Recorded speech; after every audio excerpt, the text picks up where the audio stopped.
install a 3monkeez Wall Hung Urinal. 3monkeez has a complete range of off-the-shelf wall hung urinals, and we can also custom make for your project. Start by measuring and marking the position of your wall hung urinal on your wall. 3monkeez suggests a height of 550mm from the floor to the front rim for a child and 610mm from the floor to the front rim for an adult.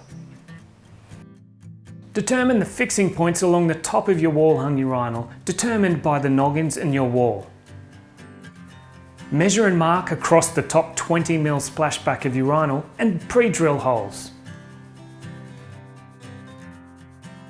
Apply approved sealant to the back of urinal and hold into position. For a long urinal, you'll need 2 people for this. Firmly attach your urinal to the wall using your pre-drilled fixing holes and the tabs at either end of the unit. Connect your approved plumbing and your job is done.